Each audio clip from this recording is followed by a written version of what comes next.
Olá pessoal, tudo bem? Espero que esteja tudo bem. Começando mais uma live, hoje com um convidado mais que especial, o Flávio Watson, e já está aqui. Vamos lá.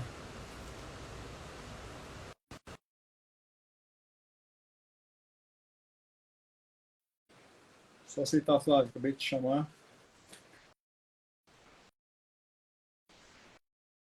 Conversar um pouquinho sobre o Alan Chapman, que história é essa de telema com magia do caos.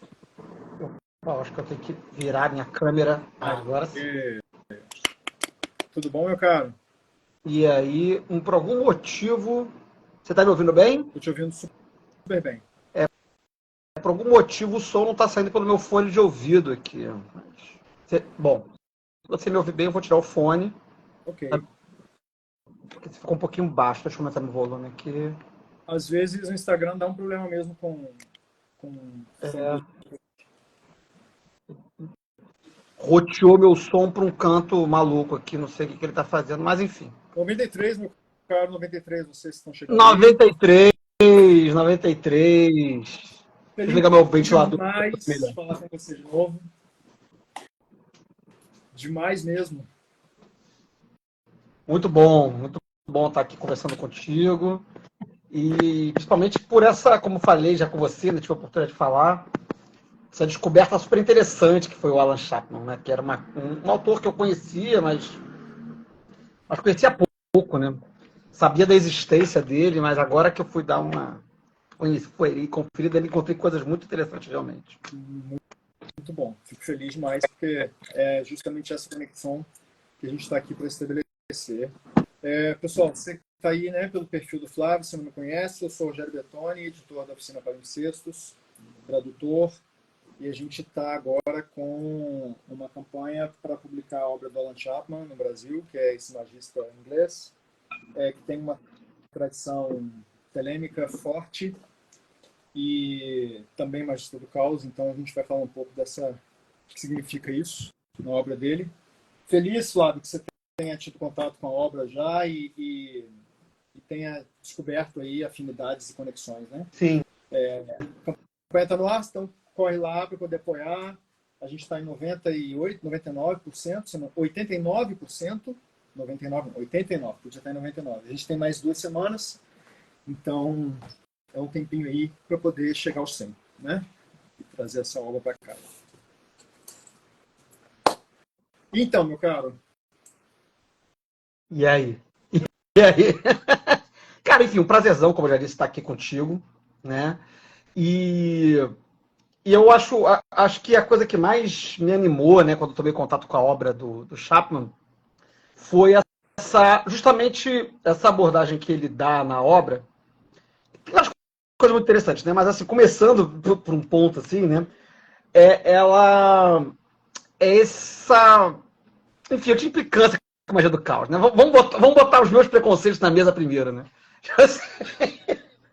Como todo mundo que começou a fazer magia nos anos 90 e nos anos 2000, eu também fiz muita magia do caos, né? Mas com o tempo, enfim, agarrei implicância, né? E tudo bem, tem até amigos que fazem, né?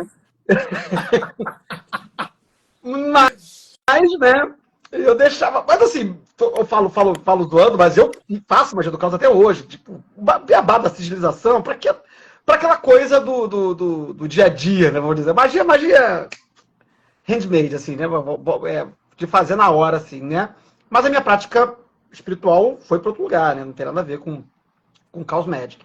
E aí, eu, mesmo praticando um pouquinho, eu agarrei uma certa implicância por causa disso, da magia do caos ser uma coisa muito. Me suava, e era a forma como eu usava. Muito assim, para dia a dia e sem grandes preocupações espirituais. E eu acho que o grande encontro que eu tive com o Chapman enquanto autor foi essa abordagem que ele dá da magia do caos, né? Que ele não dá esse nome literalmente, né? Ele vai meio que abordando, parece que ele está querendo construir uma outra coisa, eu acho. Eu fiquei com um pouco dessa sensação, né? Mas, enfim, de qualquer forma, do que ele faz de pegar os conceitos mais elementares da magia do caos, arrancar mais coisa ainda e ainda assim produzir tentar, né, buscar apontar para uma experiência espiritual conforme uma magia mais tradicional, né, uma fórmula mais tradicional de pensar a magia apontaria, né, e que eu via meio abandonado no cenário da magia do caos de uma forma geral. Isso é uma das coisas que mais me atraiu nele também, né? Porque ele tem uma ligação forte com o Speer, ele tem também uma ligação forte com o Phil Heine, ele fala disso, que é um cara, Phil Heine é um cara que ajudou a formá-lo também, né, em Magia do Caos, mas a forma como ele expande a coisa e traz as referências dele telêmicas foi uma coisa que de fato me agradou e me interessou muito, sabe? Você chegou a ter contato com o Três Passos do Céu? Três Passos do Céu, não. Eu li o Magia Avançada para Principiantes, ou Iniciantes, eu não sei como é que ficou a tradução, ficou Principiantes, né? Iniciante. Né? Advanced Magic for Beginners. E The Camel Rides Again, né? O camelo... Você também deu uma tradução interessante, que foi... Retorno. Está colocando mais uma travessia de camelo. Mais uma travessia, que é uma tradução sagaz. Que é uma tradução sagaz. Porque é um título interessante, né? É um título bacana, né? Tipo assim, começando, enfim. Cara, quem já me conhece de podcast sabe que eu faço tudo atravessado. Não tem pauta, não tem ordem, eu falo as coisas tudo fora de ordem, né? Isso aí mesmo. Mas umas coisas super interessantes de título, né? Porque o cara vai escrever um livro sobre magia, né? E sobre o pensamento mágico dele, né? Que é um pensamento que parte da magia do caos, né? Como a gente falou, né? Enfim, isso não é um segredo, né? Mas ele usa essa referência do camelo, que é uma referência cabalística, né? Tipo assim, é a travessia do deserto, né? É a carta da Imperatriz, é a letra Gimel, né? É o caminho cabalístico que leva de Tiferet a Keter, né? E meio que isso fica ali meio que, tipo, largado ali, né? Tipo assim, então, mas que é uma dica do que ele está querendo dizer, né? Quando ele fala que o camelo vai, né? Uma nova travessia do camelo, né? Como vocês traduziram, né? Ou no original, né? Que o camelo volta a andar, né? Anda novamente, né?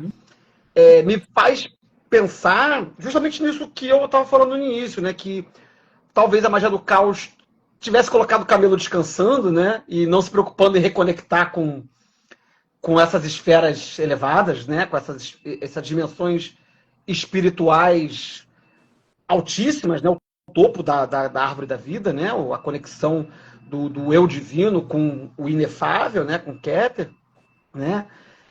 Então botar esse camelo para andar de novo para fazer isso, né? E no título em português, né? Também dá essa leitura, mas com um twist também interessante, que é uma nova forma do camelo andar, né? O título em português me traz essa ideia, né? Enquanto o inglês ele está falando que o camelo está voltando a andar, né? Tá andando novamente, está cavalgando novamente, ou camelando, sei lá qual é o verbo do andar do camelo. Mas enquanto o camelo está voltando a andar, né? Está andando de novo, né? No título em português a gente está oferecendo aqui, olha só, tem esse caminho aqui que meio que ficou desprivilegiado, né? Eu conversei muito com ele sobre esse título, porque o verbo, né, que ele usa, camel rides, na verdade, ele também é um substantivo. A gente pode olhar como camel ride, que seria o passeio de camelo, né? Camel ride again, mais um passeio de camelo. Mas também como camelo que faz o movimento de andar. Só que o verbo ride, ele não é usado para o animal, ele é usado para o humano. É o humano que ride o animal, né? Então, é o homem que cavalga o camelo. Não o camelo. Para a gente pensar no camelo que cavalga sozinho, né? Você tem que ter o camelo cavalgando em um outro camelo, né? Então, a gente chegou nessa solução de que era mais uma travessia de camelo e não do camelo. Sim. O camelo está carregando também a verdade e o magista nas costas, né? O magista está no camelo. E é justamente a ideia do caminho, né? Pensando cabalisticamente, né? É justamente essa travessia, enfim, em termos cabalísticos, né? A travessia do abismo, né? A travessia do espaço, né? E tal. e que é o caminho que eu adepto, né? Em termos de arte, é uma coisa que também me chamou a atenção no texto nesse texto, particularmente, né? Que ele tem um selo da ala no início, literatura classe B, né? Eu falei, o cara tá aí metendo a bronca mesmo, né? Mas é isso, né? Montar o caminho e atravessar esse caminho em direção à divindade, né? Então, eu acho que o texto, ele não é, o texto não é simples, né? Engraçado, né? Isso que é uma coisa que me chamou a atenção também. Quer dizer, não é que ele seja complicado, não é um texto complicado, é um texto até gostoso de ler. Mas a proposta de pensamento do Chapman é uma proposta algo rebuscada, assim, ela exige uma reflexão, né? Ele não está fazendo um manual de magia, embora às vezes esteja, né? Propondo exercícios e tal, mas ele está propondo uma reflexão interessante, né? Que eu acho que a gente vai poder explorar em alguns momentos aqui algumas questões que ele coloca. Eu acho que isso que faz a obra dele interessante, sabe? Porque ele está chamando a gente para a prática o tempo inteiro, mas ao mesmo tempo ele tem uma reflexão muito pautada na própria prática dele, na experiência dele, e ele traz essas reflexões para nós, né? Isso também me chamou muita atenção na obra dele. Agora, eu queria que você falasse um pouco, assim, dessa coisa que está lá no livro do Camelo, de como é que você entende o que ele diz da magia ser arte, ciência, cultura, arte, ciência e cultura de experimentar a verdade. Como eu gosto muito dessas duas. São duas inovações que ele faz na frase, né? Quer dizer, isso já mostra a conexão que ele traz do pensamento telêmico, né? Ou pelo menos do pensamento do Crowley a princípio, né? Não necessariamente telêmico, mas do Crowley, né? Crowley vai formular essa expressão da magia, a ciência e a arte de causar mudanças na natureza de acordo com a vontade, né? E ele vai propor duas mudanças nessa frase. Ele vai incluir a cultura como um elemento. Ele vai dizer que a magia é a ciência, a arte e a cultura. E ele não vai dizer que é uma forma de causar mudança na natureza de acordo com a vontade. O que do Crowley faz sentido, porque vontade é um elemento central no pensamento do Crowley. Mas ele vai dizer uma coisa que também conecta com o Crowley, mas conecta com o Crowley em outro lugar, que é essa coisa da experiência da verdade. Né? E ele repete isso ao longo do texto o tempo todo. Né? É o tema recorrente dele. Né? Magia é a experiência da verdade. Magia é a experiência da verdade. Magia é a experiência da verdade. Ele repete isso. Né? Mas antes de chegar na experiência da verdade, né? Pensando só na cultura, né? Ele faz ele recupera a ideia de magia como arte, né? E ele fala bastante como estética, né? E enquanto uma experiência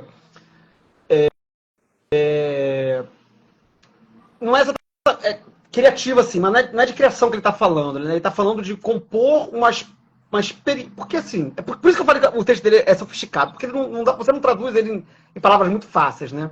Quando ele diz que a magia é arte, isso está conectando com a ideia de que a magia é uma experiência da verdade. Porque enfim, brisando filosofia aqui, né? Porque a arte é uma experiência da verdade, né? A arte que a gente vê, né? Arte, teatro, cinema, pintura, escultura, né? Então, ter uma experiência estética, né? Viver uma experiência estética, qualquer que seja, dançar, de dançar na boate, muito animado, a ver um quadro impactante no museu, ou um filme muito emocionante, qualquer que seja, é uma forma de experienciar a verdade, alguma verdade. Algum tipo de verdade, enfim, uma experiência, alguma conexão com a verdade, né? E quando ele está falando de magia, ciência e arte, ele está trazendo a ideia de ciência e arte para essa ideia de verdade, que já é um certo refinamento da ideia original do Crowley, ou pelo menos, não sei se é a ideia original do Crowley, mas pelo menos a forma como a ideia do Crowley é lida, em que a gente fala que magia é ciência e arte, numa forma quase que operativa, né? É ciência porque a gente tem método e a gente repete, e a gente anota e não sei o que lá e tal. E é arte porque tem essa coisa do inefável, da experiência, do incognoscível, que não é exatamente traduzido na linguagem, mas que a gente vivencia, mas que também a gente coloca no papel e tal. E eu acho que ele está colocando uma coisa a mais aí, que é colocar a ciência e a arte como experiências da verdade, ou como métodos de experimentar a verdade. E que essa verdade vai estar dentro da cultura, né? E aí ele vai sempre estar reforçando isso, né? Tipo assim, essa verdade vai se manifestando de várias formas. Ele meio que tenta corrigir isso lá para corrigir não, né? Tipo assim, complementar isso mais para frente no livro, né? Porque ele, em dado momento, ele diz assim, né? Ó, talvez você esteja pensando que eu estou dizendo que a verdade é uma coisa muito subjetiva e muito de cada um e tudo mais.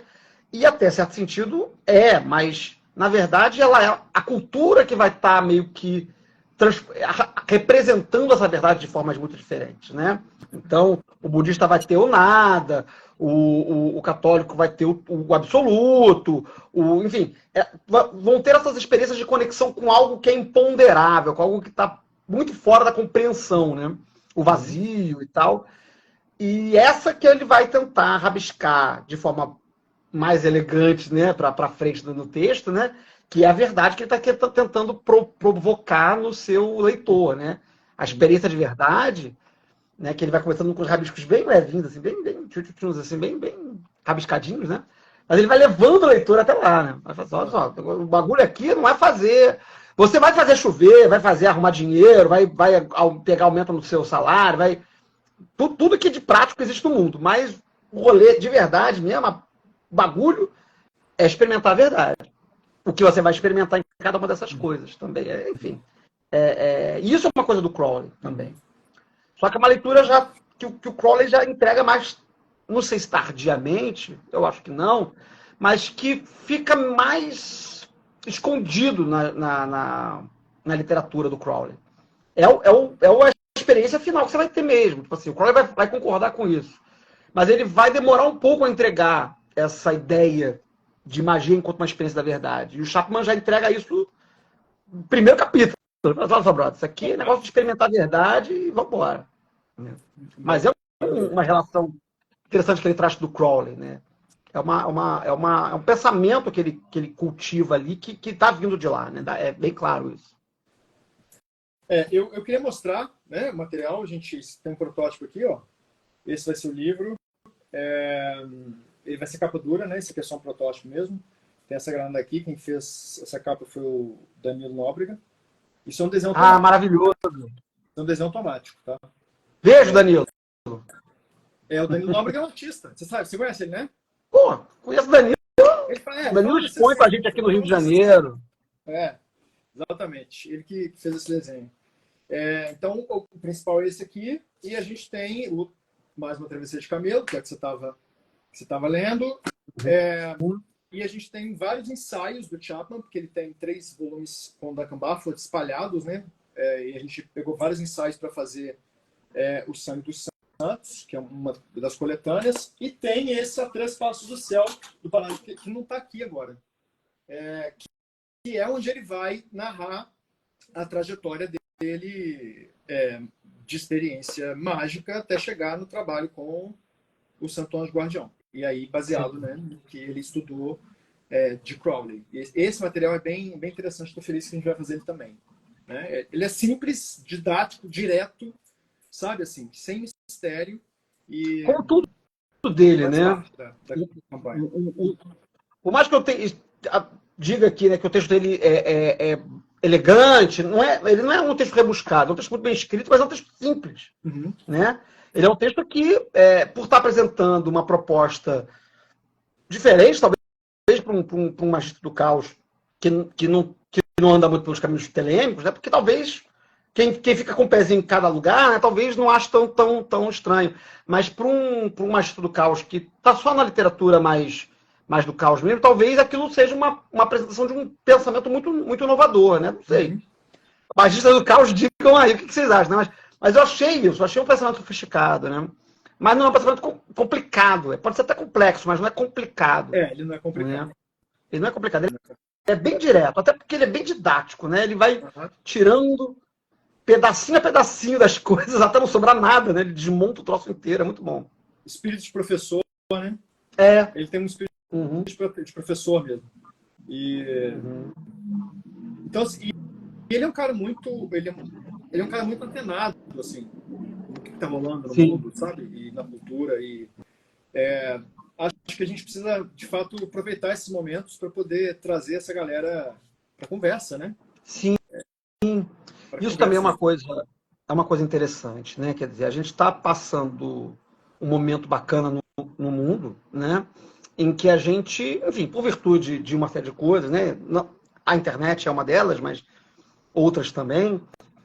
A gente está tendo muitos autores e autoras muito bons aí no mundo, né?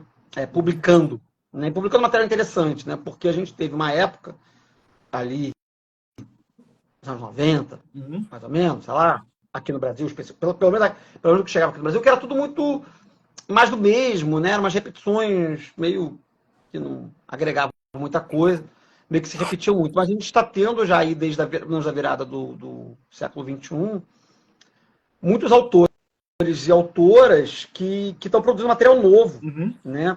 E que estão vivos, com quem a gente pode conversar, né? Como você falou, né? Pode falar com o cara e perguntar, pô, como é que você acha que vai ser melhor traduzir o livro?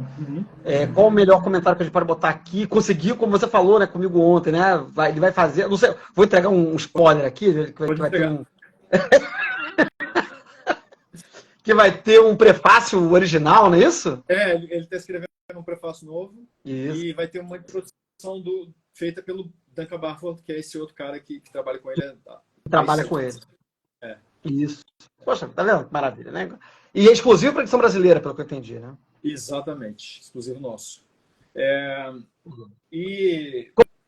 Como foi com o... Oh, meu Deus. Com o Phil Heine, que ele escreveu um livro específico para cá, foi? Um livro inteiro, cara, para nós.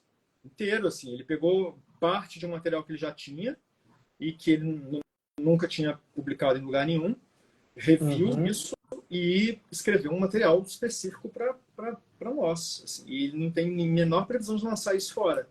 E os textos do material que ele escreveu, né, que é o Trajetórias, que é um material muito interessante. É um livro fininho, mas é um livro pancada, sabe? Que ele faz esse exercício, e eu acho isso interessante nas pessoas que escrevem e que não tem medo de revisitar a própria obra, sabe? E olhar para o Chris, né? Porque passou, para o Chris escreveu com uma nova perspectiva. E o Phil Heine acaba fazendo isso, assim, ele traz aspectos da obra dele que merecem um novo olhar hoje, assim, dado o contexto.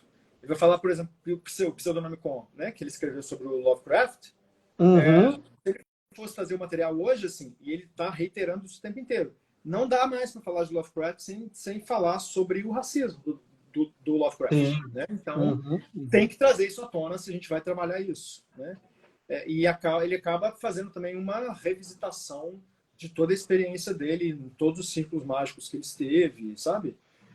E o Chapman também não tem esse medo de olhar para a própria obra e trazer, puxar dali elementos novos, sabe? E é o que ele está fazendo nesse prefácio, assim. E nas conversas que a gente vem tendo, né, a gente teve algumas conversas com ele e a gente está publicando aos poucos, e saíram duas, né? Uma no Conhecimento da Humanidade e uma no Mayhem, que foram bem legais, bem legais. Bacana. Muito bom, muito bom, muito bom ter essa galera aí sendo publicada no Brasil aí. Agora, uma outra coisa que eu estava aqui lembrando do material aqui, que eu acho que é relevante da gente pensar, né, aqui do material do Chapman, né, como ele... A gente falou, né, quer dizer, ele diz que a magia, né,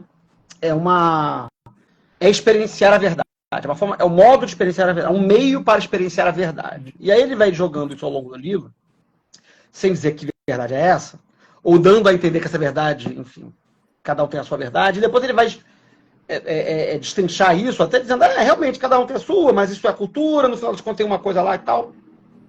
Mas, para além dessa verdade, uma coisa que eu gostei muito, e que eu acho que conecta muito com o pensamento telêmico, que eu acho que ele vem trazendo para dentro da obra dele, é que o que ele está...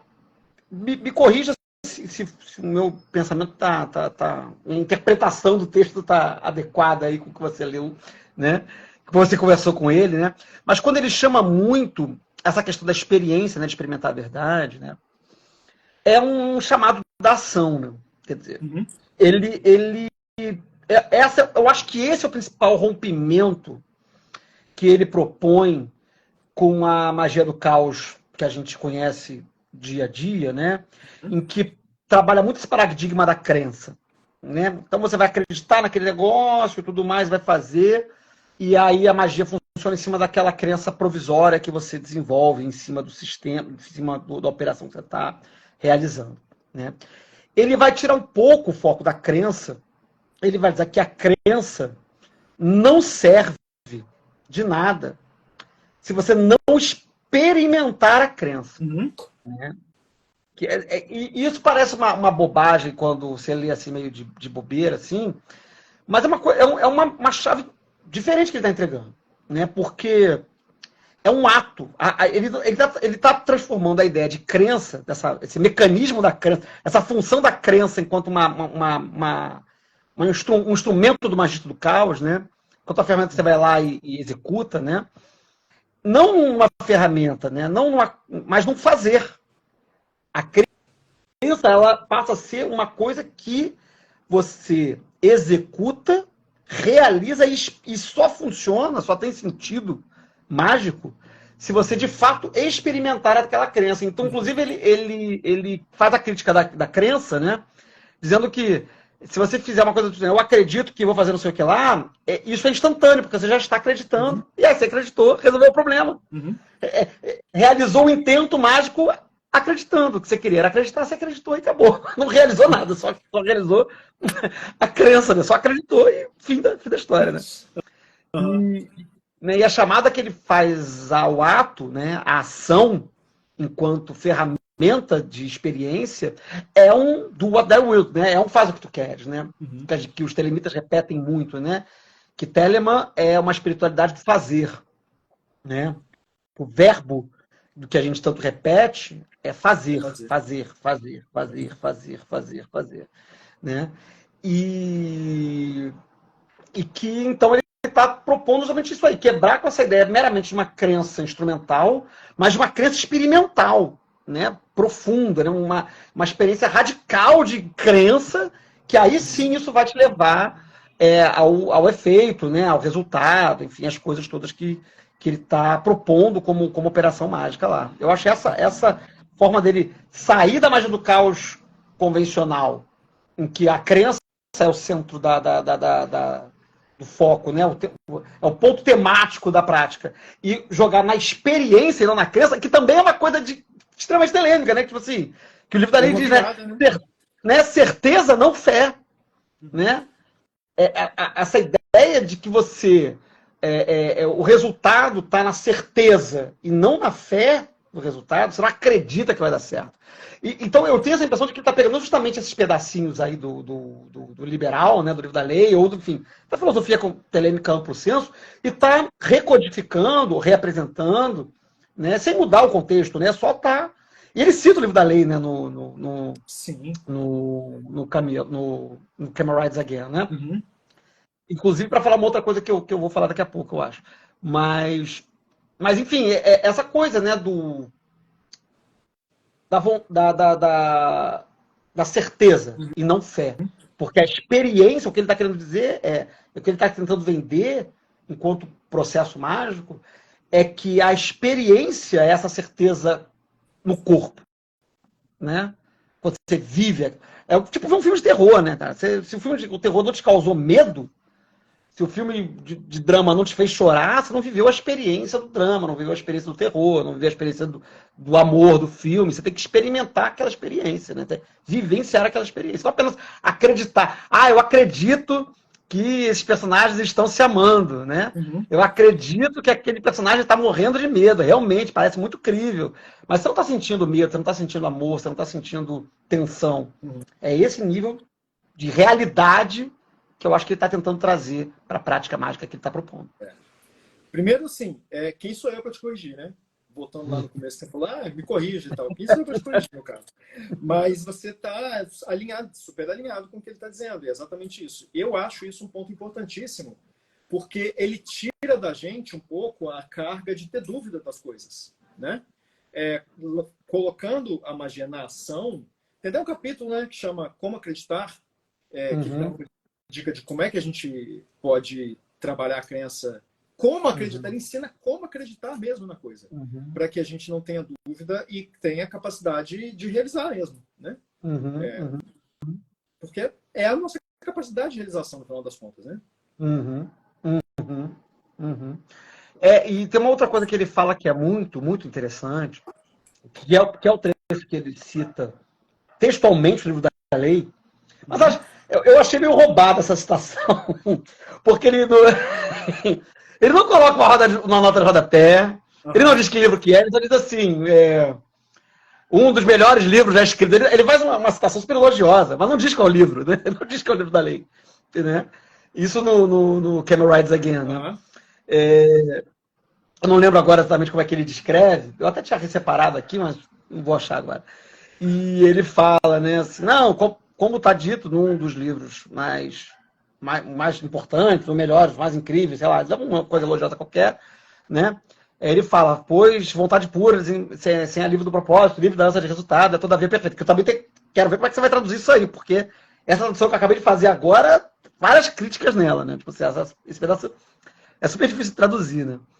Mas quando ele está falando sobre essa questão do desejo, né?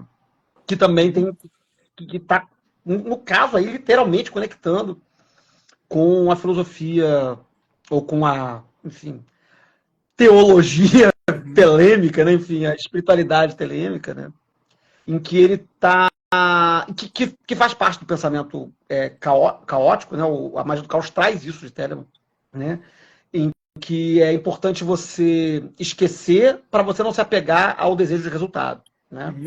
E aí, por isso que a gente tradicionalmente pensa a magia do caos como essa coisa do banimento da gargalhada e de tacar fogo no sigilo e de esquecer, etc, etc, porque a lembrança da operação causaria apego ao resultado e o apego ao resultado seria prejudicial à realização, né? E aí ele até vai criticar isso, ele diz que o problema não é esquecer, ter que esquecer. Não precisa esquecer, até porque é muito difícil esquecer. Você só não pode ficar pegado. Né? Aí tenta São fazer, duas coisas diferentes. né? Ele tenta fazer essa distinção, né?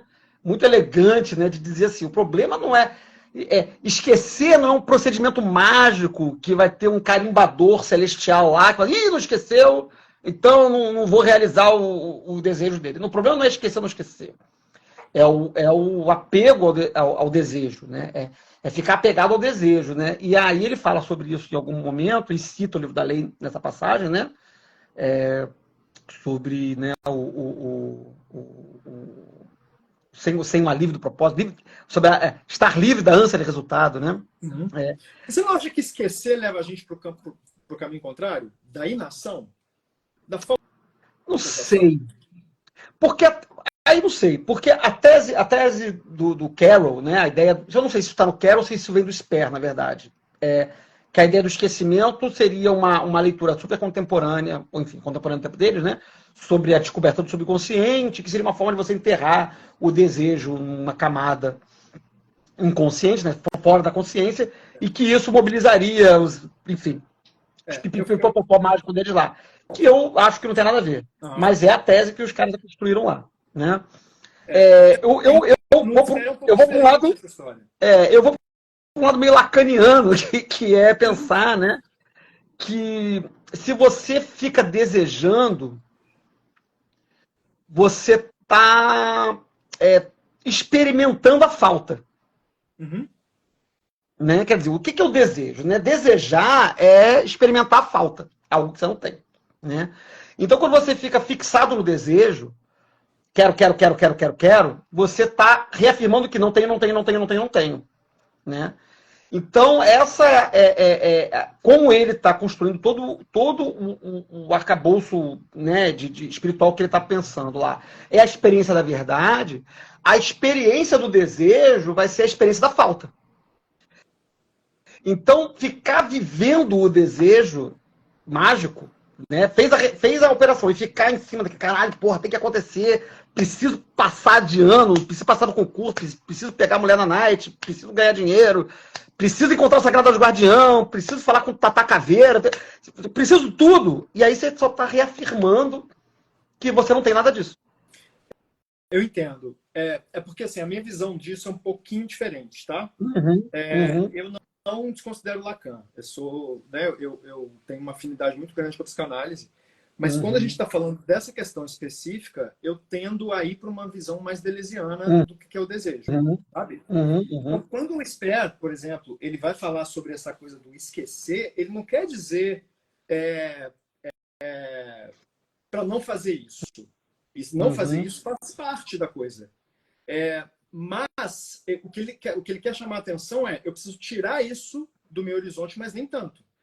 Então, por exemplo, vamos supor que, vou usar aqui o exemplo da campanha, tá? Eu vou fazer uma magia para chegar a 100% da campanha. E eu esqueço disso. Cadê a minha capacidade de realizar esse 100%? Entende? É nesse sentido que eu falo. sim. Essa ideia de levar para o esquecimento, ela te leva para o campo da inação. Porque aí o sujeito, eu vejo isso acontecer na magia do caos, entende? Nessa prática superficial da magia do caos. A pessoa faz um sigilo para conseguir um emprego e ela senta no sofá e fica assistindo É, seriado o dia inteiro, mas entende? eu acho que o Chapman ele responde esse problema, ele mesmo responde isso, né? Quer dizer, quando ele propõe, né, essa ideia de descascar a magia, né, toda tal, e reduzir ela a atos muito específicos, né? Uma das coisas que ele coloca, e eu acho muito interessante ele colocar isso, né? Muito pé no chão da parte dele, ele diz assim: a magia não quebra as leis da natureza, Uhum, né? Então, se você quer realizar um desejo, uma vontade, um ato mágico que seja, ele tem que ser factível, né? uhum, Então ele dá o um exemplo: eu quero ganhar um aumento, né? Você só vai ganhar um aumento se você tiver um emprego. Não faz sentido você fazer, né, uhum, uma magia para ganhar aumento de salário se você sequer está empregado. Não uhum, faz sentido você fazer magia para fazer 100% da meta do Catarse se você sequer abrir um Catarse. uhum, Ou se você sequer está trabalhando. Você não vai ganhar na Mega Sena se você não jogar, né? uhum. Eu acho que meio que ele está querendo dizer é isso, né? Você não ganha se você não jogar. Você trabalha, né? Você, você, você faz dieta para emagrecer, mas também não fica só esperando fazer dieta. Você trabalha naquilo ali, né? Uhum. Mas eu acho que são coisas diferentes. Eu acho. É claro que uma coisa é você trabalhar, até porque trabalhar é experimentar a realização e não o desejo. Exatamente. Aí a gente vai ficar discutindo os Não, termos porque eu aqui, acho que a né? gente está falando da mesma coisa. A gente está falando da mesma Talvez, coisa. talvez, talvez. É, Né? Porque quando você trabalha, você está mobilizando a realização, você está mobilizando a experiência da uhum, verdade, né? Que é o que ele está querendo dizer, né? Ele está o tempo todo focando, né, na experiência da verdade, magia, experiência da verdade, magia, experiência da verdade, magia, experiência da verdade. Quando você trabalha, por que quer que seja, para a realização que for, você está experimentando a verdade. Eu acho que é diferente. Eu acho que o desejo a minha leitura é o radical contrário, né? Tipo assim, o desejo, às vezes, ele pode provocar imobilidade, né? No sentido de que você fica desejante uhum. e aquilo ali não se torna manifesto, né? Você tem que ir lá na ação, né? Quando ele fala essa coisa do desejo em oposição, ele dá um momento, é um parágrafo curto que ele faz um desejo em oposição ao ato, né? Uhum. Né? E ele fala que eu até separei, eu tô com esse trecho aqui separado, porque eu achei interessante. Deixa eu pegar aqui. Na hora que fui falar, meu computador logicamente apagou. Mas Porque, vai voltar assim, aqui. tem uma coisa também que é a coisa do SPA, por exemplo, de Uhum, você introjetar o sigilo, né, na mente. E ele tem mais a ver com você suplantar uma crença pela outra do que você eliminar uma crença, sabe? Então, o próprio exemplo que o Sper dá, que ele vai pedir lá no livro Prazer, ele vai dar um exemplo de sigilação e vai falar: eu quero ter a força de um tigre. uhum, Ele tem a coragem de um tigre. É o que ele quer. Se ele quer ter a coragem de um tigre, ele está partindo do pressuposto que existe uma crença orgânica nele, na mente dele, de que ele é um covarde. uhum, uhum, Então, não adianta ele fazer um sigilo para se livrar da covardia. Entende? Porque a crença, ele vai fazer a coragem se tornar uma crença orgânica e anular a covardia. De modo que a covardia vai deixar de existir? Não, mas ela não toma mais conta. Essa é. Eu estou sendo uhum. simplista. Mas é mais ou menos isso, sabe? É um fluxo. O trecho que me chamou a atenção nessa questão foi esse aqui, que é por que os magos, por que a magia falha, né? E aí ele fala assim, né? E faz uma apresentação. Poderíamos dizer que é porque magos são humanos e humanos erram, etc, né? Enfim, começa fazendo essa contemporização, mas depois ele fala assim, estou traduzindo do inglês aqui meio de cabeça aqui. A diferença entre um magista que tem o que ele ou ela quer e um magista que não tem é que o magista que tem sucesso, né? Magista de sucesso manifesta menos desejo. Isso aqui está escrito. Está escrito no livro.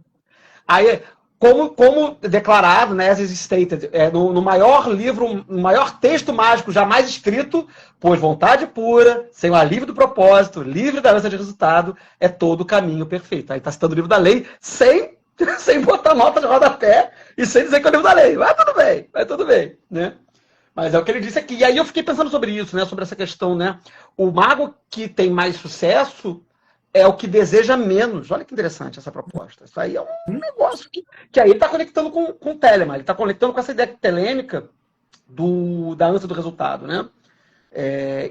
A questão do propósito é uma questão que tem debate, né? Se tem que ter propósito, não tem que ter propósito. Mas a chave, no final das contas, é a ânsia do resultado. A ânsia do resultado é que é um problema, né? E tem essa questão da ânsia do resultado ser uma forma de declarar a ausência da coisa em si. E aí, na forma como eu leio o texto, como eu li o texto, né? É que seria isso, né? Se ele está tão preocupado com manifestação do real, manifestação da verdade, o desejo no que ele está entendendo, e aí, deleuzianos briguem aí, já vi que a Isabela Giordano está falando aí, o Guiblin também, então a galera, os deleuzianos tudo brigando comigo, né? Mas eu acho que o que eu entendo que ele está querendo dizer é que enquanto você está manifestando desejo, você está experimentando a falta. Né? E aí a experiência da verdade da falta, ela seria um problema, né? Uma pedrinha no caminho da realização, da vontade, ou da experiência da verdade positiva, né? Da verdade da realização do intento. Né? Mas, enfim, aí já ficou brisando muito aqui. Desculpa qualquer coisa. Caramba. Desculpa mas qualquer essa é a ideia, coisa. Foi mal. Essa é a ideia. Mas eu estou bem feliz, cara, com esse material. Assim, esse material tem trazido discussões interessantes. Muito bom, muito bom. Mas tem inclusive, a gente está falando a mesma coisa. A gente está falando a mesma coisa. Não, eu também acho. Acho que a gente pode fazer desejar menos. Eu acho que o importante é essa distinção, né, que tentar entender, talvez, no que ele quer dizer com desejar menos aqui, né? Não significa inação, né? É o contrário. É o contrário. Né? Talvez o que ele esteja tentando fazer é essa oposição entre ficar apenas desejante sentado no sofá, esperando Deus trazer o barco, salvar. Aquela piada, né? Da pessoa na inundação, né? Esperando Deus salvar, e reza, e aparece um barco, aparece 2 barcos, aparece 3 barcos, a mulher não fala, não, Deus vai me salvar, Deus vai me salvar. E aí a mulher morre e fala, porra, Deus, por que você não me salvou? Caralho, mandei 3 barcos, brother. Tu ficou ali de bobeira, né? Ficou só desejando Deus, né? Que é o problema que eu falo sobre a questão do Sagrado dos Guardião, né? Que ele fala, né? Mas se a gente pensa, por exemplo, no que ele vai dizer quando ele vai dizer lá no Magia, né? No outro livro, que vai chegar o ano que vem, que ele vai dizer que não tem como a gente sentir falta, né? Não tem como a gente sentir falta, desejar algo que a gente não conhece. A gente chega a essa ideia de que também o desejo é produzido. Ele é produzido pela nossa cultura. Entende? Sim, bom, aí a gente volta na história da cultura, né? E aí, nesse ponto, a gente toca nessa ideia deleuziana de fluxo. Entende? Aí eu já tô brisando de novo, tá? Não, mas é sobre isso. A minha vida é só isso o tempo todo. É só ficar falando coisa sem sentido. Mas que aí faz um outro negócio que eu já esqueci, não tem problema, também tô bebendo aqui, já tô louco. Você é da filosofia também? Não, assim, formalmente não. Eu sou leitor de maluqueiro. Eu fiz uma pós na PUC muitos anos atrás, que foi muito incrível, que foi em estética, né? Foi em filosofia da arte, que mudou a minha vida. Assim, vou te falar que essa pós em filosofia mudou a minha vida. Já era um assunto que me interessava, mas eu tinha mais interesse em ética e em filosofia da linguagem. Aí eu fui. O que aconteceu, foi muito engraçado essa história, na verdade. Você vê, né? Os caras, né? Aí é foda, né? Aí já vira o crente. Porque eu queria fazer a pós, eu queria fazer um mestrado, na verdade, ou em ética ou em filosofia da linguagem, e aí eu não achava o curso, os horários não batiam e tudo mais e tal. E aí minha esposa entrou numa pós na área dela lá, que é linguística, na PUC, e eu falei, vou ver o que tem lá para fazer. Aí é uma pós lato sensu, né? Não foi mestrado nem nada. E aí tinha lá filosofia e arte. E nessa época eu já brisava na interlocução de arte com magia. Já era uma coisa que já me ocupava muitos anos, né? Pensar sobre isso. E eu falei, vou fazer esse negócio aí de filosofia da arte aí para ver qual é. E, caralho, mudou minha vida. Real, oficial. Assim, tipo, doideira. Doideira. Sei bem como é. Doideira. E aí eu fico todo ano pensando em fazer um mestrado e nunca faço, porque eu nunca me acho bom o suficiente para fazer mestrado. Que isso? Que isso? Sempre acho que eu vou apresentar um projeto muito maluco, o cara vai olhar pra mim e falar, pô, brother, volta pra casa, vai fazer outra coisa da sua vida aí, que você tem mais o que fazer da minha vida. Aí todo ano eu enrolo, não faço. Eu já entrei em 4 mestrados e larguei. Porque eu sempre. A minha mulher tá no doutorado, ela fala, Flávio, para de enrolar, brother, é só ir lá, apresentar um projeto Larguei. e fazer a porra do mestrado. A vida, assim que eu entrava, a vida me levava para outro caminho que eu tinha que parar. Acontece isso também. Então, quem sabe um dia. Mas é isso, né, galera? É a história da experimentação, né? É a história do. Voltando ao tópico, né? É a experiência da verdade, né? Quer dizer. Né? E pensando helenicamente, né? Voltando para o meu rolê de Telemann, né? Quer dizer, as coisas que a gente faz. Eu sobre caminho iniciático, na verdade, né? Que eu acho que é uma preocupação do Chapman. Que eu acho que que eu acho que é o grande valor do material dele. Ele entrega uma fórmula de experiência iniciática. E ele não faz isso de forma disfarçada. Ele faz isso de forma literal. Ele, tipo assim, olha só, bagulho de iniciação. Esse negócio aqui de iniciação aqui funciona. Quer dizer, funciona, né? Ele dá lá o negócio, o plá dele lá, né? E ele faz isso inscrito numa forma muito, muito sui generis, para dizer o mínimo, né? De fazer magia, né? Que é uma pós-magia do caos ainda mais radical que a magia do caos, né? Que é interessante porque ele critica a pós-modernidade da magia do caos, mas ele é extremamente pós-moderno fazer o que ele está fazendo, né? Tipo assim, ele derruba tudo, mas se amarra num princípio material no fundo. Enfim, é muito louco o que ele faz, é muito interessante, né? Mas pensando em iniciação, né? Eu acho que quando a gente está trabalhando iniciaticamente, aí é o meu achismo, né? Assim, mas eu acho que quando a gente está trabalhando iniciaticamente, a gente tende.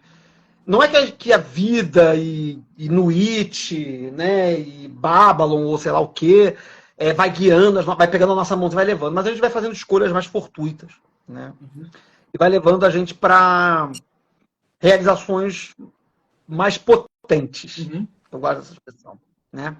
Eu acho que o caminho iniciático, e eu acho que é isso que o Chapman está propondo como caminho iniciático na obra dele, que é o que o Crowley, de certo modo, propõe com uma linguagem super rebuscada e cheia de blá blá blá, né? É a produção de uma vida potente, né? De uma vida de realizações potentes, né? Não significa necessariamente uma vida feliz. Outra coisa, né? Pode até ser, mas nem sempre, né? Mas é uma vida de potência, né? Uma vida de potência, uma vida de realizações interessantes, né? E eu acho que fazer ou não fazer mestrado não é exatamente relevante, né? Mas assim, se o caminho te levou para esses outros lugares, e hoje a gente está aqui batendo esse papo, e você está tendo um projeto de sucesso na área que você curte, enfim, né? Como o destino do Sandman, né? Quando você olha para trás, o caminho foi um só, né? Olha para frente, são vários, né? Quando você olha para trás, o caminho foi um só, né? Então, eu acho que é isso aí também. A gente falou disso um pouco ontem, né? De tornar a própria vida mágica. Sim. Nesse sentido, né? Não, e ele fala muito disso, né? A vida tem que ser mágica. E isso é bacana, ele colocar isso no texto, né? Porque isso, mais uma vez, é uma leitura do Crowley. Claro que o Crowley não inventa esse conceito, né? O Crowley está trazendo isso de leituras do Papi, do Levi, principalmente, né? Uhum. O Crowley está trazendo essa leitura da vida enquanto uma obra mágica, né? O Crowley era dito por algumas pessoas que conheceram ele em vida como o homem mais religioso que elas conheciam, né? E o Chapman meio que fala a mesma coisa, não na chave da religião, né? Mas na chave da experiência da verdade, que é o que ele vai falar dizendo o tempo todo, na experiência da verdade, a experiência da verdade, né? Então, a vida inteira tem que ser mágica. E uma coisa que me marcou muito nessa minha experiência de articulações, interlocuções de magia e arte, foi um podcast que eu gravei com a Isabela Giordano, que estava aqui, apareceu, eu vi ela falando aí, não sei se ela está agora, mas em que ela falou, né, da vida como obra de arte. Uhum. Né? E isso me marcou muito nesse dia. Viu, Isabela? Eu já falei disso mais uma vez, acho que já é a segunda vez que você me ouve repetindo se você ainda está ouvindo aqui a gente. E a vida como obra de arte é a vida também como obra mágica, é a vida também como iniciação, é a vida também como uma busca de encontro ao Sagrado Anjo Guardião e, eventualmente, porque a gente também tem que lembrar, Sagrado Anjo Guardião é só metade do caminho, Sagrado Anjo Guardião não é o final do caminho.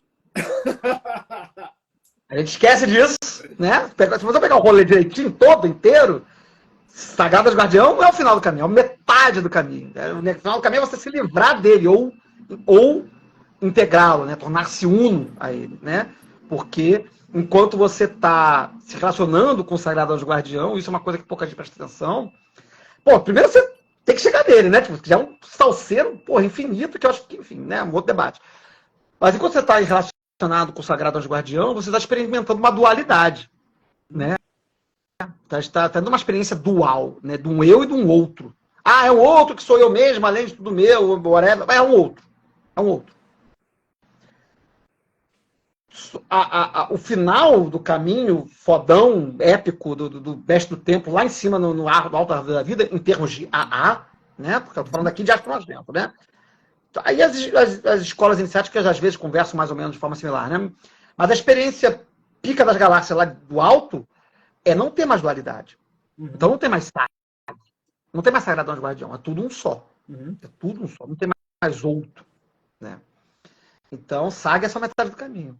A galera bota muito valor no negócio de SAG, que é muito valioso mesmo, mas vamos com calma. Isso é assunto para outra conversa. Isso é outra né? A gente pode fazer outra especificamente sobre isso. E se você tiver afim e tempo, a gente pode fazer especificamente sobre isso. Meu cara, a gente está chegando a 1 hora já de live.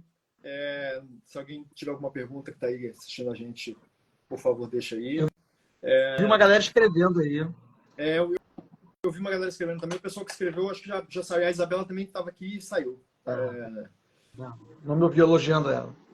Mas a gente conta para ela.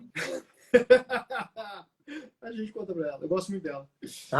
E a Isabela tá com a gente desde o começo. A Isabela foi uma das primeiras a repostar maravilhosa lá no começo. Ela fez o projeto gráfico do Philheim. Foi ela que fez.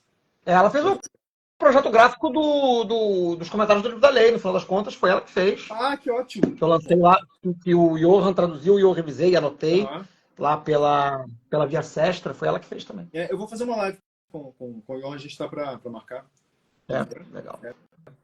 E eu queria, né, falar mais uma vez, chamaria o pessoal para poder ir lá apoiar a campanha, né, porque sem apoio a gente não traz a obra, né, a editora independente. Galera.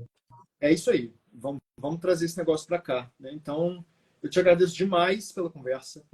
Demais mesmo. Foi um prazer. Espero não ter atrapalhado muito. Você só trouxe verdades. Só a experiência da verdade. Não, é isso. A experiência... Eu não trouxe a verdade. A lembrar que é importante experimentar a verdade. A verdade é cada um vai experimentar a verdade. Exatamente. Então, acho que a gente fica por aqui. Obrigado demais, tá? Essa live vai ficar gravada aqui, né? Eu vou postar lá. E vamos seguir aí divulgando esse negócio pra gente chegar lá no 100. E a próxima conversa que eu tiver com o Chapman, eu vou te chamar, tá? Pô, você é uma honra. Vou te chamar pra gente trocar umas ideias com ele. Irado, irado, irado, irado, irado. Seria demais mesmo. Maravilha. Gente, compra mesmo, o material tá muito legal. Eu li o material aqui, algumas coisas, não consegui ler tudo, não tive tempo, mas eu li pelo menos uns 3 textos. Li o livro que vai ser lançado, li o Camera Rides Again, e li algumas outras coisas soltas. É tudo muito bom. O texto realmente eu não estou fazendo jabá porque vou ganhar livro, não. Nem vou. Só porque é realmente muito legal. Eu realmente achei realmente muito bom. Tá? Então, participem aí, porque está valendo demais a pena. É um material bem bacana. Obrigado. Obrigado, meu caro. Vou fazer um 93. recorte de você falando isso. Vou repostar. Muito bom. Beijo, 93 para todo mundo aí, galera. Tchau, tchau, gente. Obrigado. Tchau, Até tchau. mais.